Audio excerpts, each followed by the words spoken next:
Hi friends, ಎಲ್ಲರಿಗೂ ನಮಸ್ಕಾರ. ಮತ್ತೊಂದು ಹೊಸ ವಿಡಿಯೋಗೆ ನಿಮ್ಮೆಲ್ಲರಿಗೂ ಸುಸ್ವಾಗತ. ನಿಮ್ಮೆಲ್ಲರಿಗೂ ಗೊತ್ತಿರೋ ಹಾಗೆ ಇವಾಗ ನಮಗೆ ಕ್ಲಾಸಸ್ ಸ್ಟಾರ್ಟ್ ಆಗಿ 7 ದಿನ ಕಂಪ್ಲೀಟ್ ಆಗಿದೆ. ಇವತ್ತು 8ನೇ ದಿನ. ನಮಗೆ ಈ 7 ದಿನದಲ್ಲಿ 3 ಪ್ರಾಕ್ಟಿಕಲ್ ಕ್ಲಾಸಸ್ ಕೂಡ ಕಂಪ್ಲೀಟ್ ಆಗಿದೆ. ಇವತ್ತೇನಿದ್ರು ಜಸ್ಟ್ ಬರೀ ನಾವು ಪ್ರಾಕ್ಟೀಸ್ ಮಾಡಬೇಕಾಗಿರುತ್ತೆ. ನಾಳೆ ಮತ್ತು ನಾಳಿದ್ದು ಎಕ್ಸಾಮ್ ಇರೋದ್ರಿಂದ ಇವತ್ತು ಎಷ್ಟು ಮ್ಯಾಕ್ಸಿಮಮ್ ಆಗುತ್ತೆ ಅಷ್ಟು ನಾವು ಪ್ರಾಕ್ಟೀಸ್ ಮಾಡಬೇಕಾಗುತ್ತೆ. ಇವತ್ತು ಬೆಳಿಗ್ಗೆನೇ ಎಲ್ಲಾದರೂ ತಿಂಡಿ ಮಾಡೋಣ ಅಂತ ಅಂದ್ಕೊಂಡು ನಾವು ನಮ್ಮ ಫ್ರೆಂಡ್ಸ್ ಎಲ್ಲ ಚಿರು ಟಿಫನ್ಸ್ಗೆ ಹೋಗೋಣ ಅಂತ ಪ್ಲ್ಯಾನ್ ಮಾಡಿಕೊಂಡು ಬೆಳಿಗ್ಗೆನೇ ಬೇಗ ಹೋಗಿ ತಿಂಡಿ ಮುಗಿಸ್ಕೊಂಡು ಮತ್ತೆ ಕ್ಲಾಸ್ ರೂಮ್ಗೆ ಹೋಗೋಣ ಅಂದ್ಕೊಂಡು ನಾನು ಬೆಳಿಗ್ಗೆ ಹಾಸ್ಟೆಲ್ಗೆ ಬೇಗ ಬಂದಾದಮೇಲೆ ನಮ್ಮ ಫ್ರೆಂಡ್ಸ್ನ ಕರ್ಕೊಂಡು ನಾವು ನಮ್ಮ ಫ್ರೆಂಡ್ಸ್ ಎಲ್ಲ ತಿಂಡಿ ಮಾಡೋಕ್ಕೆ ಹೊರಡಬೇಕಾದ್ರೆ ನಾವು ಸೈಕಲ್ ತೊಗೊಂಡೋಗಿದ್ದು. ಆಲ್ರೆಡಿ ಟ್ರಿನ್ ಸೈಕಲ್ ತೊಗೊಂಡಿದ್ದರಿಂದ 3 ದಿನ ಒಟ್ಟಿಗೆ ರೆಂಟ್ ತೊಗೊಂಡಿದ್ದು. ಸೊ ಅದೇ ಸೈಕಲ್ನ ತೊಗೊಂಡು ನಾವು ನಮ್ಮ ಫ್ರೆಂಡ್ಸ್ ಎಲ್ಲ ಚಿರು ಟಿಫನ್ಸ್ಗೆ ಹೋಗಿ ತಿಂಡಿ ಮಾಡಿಕೊಂಡು ಮತ್ತೆ ನಾವು ಹಾಸ್ಟೆಲ್ಗೆ ರಿಟರ್ನ್ ಆದೋ. ಈ ಮೈ ಬೈಕ್ ಟ್ರಿನ್ ಸೈಕಲ್ದ ವಿಶೇಷತೆ ಏನು ಅಂತಂದರೆ, ಇದೇನಾದ್ರು ಚಾರ್ಜ್ ಖಾಲಿ ಆಗ್ತು ಅಂತಂದರೆ ನಿಮಗೆ ಅಲ್ಲಲ್ಲಿ ಒಂದೊಂದು ಪಾಯಿಂಟ್ಸ್ ಇರುತ್ತೆ. ಆಲ್ಮೋಸ್ಟ್ ಮೈಸೂರಿನಲ್ಲಿ 58 ಪಾಯಿಂಟ್ಸ್ ಇರುತ್ತೆ. ಅಲ್ಲಿ ಹೋಗ್ಬಿಟ್ಟು ನೀವು ಈ ಸೈಕಲ್ನ ಇಟ್ಬಿಟ್ಟು ಬೇರೆ ಚಾರ್ಜ್ ಇರೋ ಸೈಕಲ್ನ ಎಕ್ಸ್ಚೇಂಜ್ ಮಾಡ್ಕೋಬೋದು. ಇದನ್ನೆಲ್ಲ ಜಸ್ಟ್ ಆ್ಯಪ್ ಮುಖಾಂತರ ಕಂಟ್ರೋಲ್ ಮಾಡ್ಬೋದು. ಇದಕ್ಕೆ ಮತ್ತೆ ನೀವೇನು ಪೇ ಮಾಡೋ ಅವಶ್ಯಕತೆ ಇಲ್ಲ. 1 ಡೇ ಪೇಮೆಂಟ್ ರೆಂಟ್ ಕೊಟ್ಟಿದ್ರೆ ನೀವು ಆಲ್ಮೋಸ್ಟ್ ನೀವು ಎಷ್ಟು ಸೈಕಲ್ನಾದ್ರು ಚೇಂಜ್ ಮಾಡ್ಕೊಂಡು ಯೂಸ್ ಮಾಡ್ಬೋದು. ನಾವು ಕೂಡ ಸೈಕಲ್ ಚಾರ್ಜ್ ಖಾಲಿ ಆಗಿದ್ದರಿಂದ ಸೈಕಲ್ನ ಎಕ್ಸ್ಚೇಂಜ್ ಮಾಡಿಕೊಂಡು ಮತ್ತೆ ಹಾಸ್ಟೆಲ್ಗೆ ರಿಟರ್ನ್ ಆದೋ. ಹಾಸ್ಟೆಲಿಗೆ ಬರೋಷ್ಟರಲ್ಲಿ 9 ಗಂಟೆ ಆಗಿತ್ತು. ಬಂದ ತಕ್ಷಣ ಹೋಗಿ ಎಲ್ಲರೂ ಫ್ರೆಶ್ ಅಪ್ ಆಗಿಬಿಟ್ಟು ಮತ್ತೆ ಕ್ಲಾಸ್ಗೆ ಹೋಗೋಣ ಅಂದ್ಕೊಂಡು ಎಲ್ಲರೂ ಕ್ಲಾಸ್ ರೂಮಿಗೆ ಬಂದೋ. ಸೈಕಲ್ ಮುಗಿಸ್ಕೊಂಡು ಇವಾಗ ನಾವು ಹೋಗ್ತಾ ಇದ್ದೀವಿ ನಮ್ಮ ವಿಜ್ಞಾನ ಭವನದ ಮುಖ್ಯ ದ್ವಾರಕ್ಕೆ.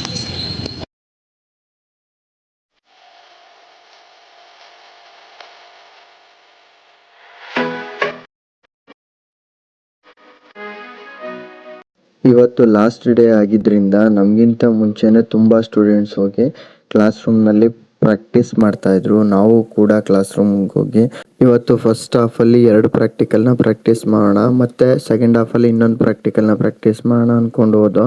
ಫಸ್ಟ್ ಹೋದ ತಕ್ಷಣ ವರ್ಡ್ ಪ್ರೆಸ್ ಮತ್ತು HTML ಎರಡನ್ನೂ ಕೂಡ ಪ್ರಾಕ್ಟೀಸ್ ಮಾಡ್ದೆ. ಊಟ ಆದಮೇಲೆ ಕೋಹ ಪ್ರಾಕ್ಟೀಸ್ ಮಾಡೋಣ ಅಂದ್ಕೊಂಡು ವರ್ಡ್ ಪ್ರೆಸ್ ಮತ್ತು HTML ಎರಡನ್ನೂ ಕೂಡ ಊಟದ ಟೈಮ್ ತನಕ ಪ್ರಾಕ್ಟೀಸ್ ಮಾಡ್ದೋ. ಆಲ್ಮೋಸ್ಟ್ ಎಲ್ಲರೂ ಕೂಡ ಊಟದ ಟೈಮ್ ತನಕ ವರ್ಡ್ ಪ್ರೆಸ್ ಮತ್ತು HTMLನೇ ಪ್ರಾಕ್ಟೀಸ್ ಮಾಡಿದ್ರು. ಯಾಕಂದರೆ ಕೋಹ ಈಸಿ ಇತ್ತು. ಲಾಸ್ಟ್ ಟೈಮಲ್ಲಿ ಬೇಕಾದ್ರೆ ಕೂಡ ಅದನ್ನು ಪ್ರಾಕ್ಟೀಸ್ ಮಾಡ್ಕೋಬೋದು ಅಂತ ಫಸ್ಟೇ ನಾವು ವರ್ಡ್ ಪ್ರೆಸ್ ಮತ್ತು HTML ಎರಡನ್ನೂ ಕೂಡ ಪ್ರಾಕ್ಟೀಸ್ ಮಾಡ್ದೋ.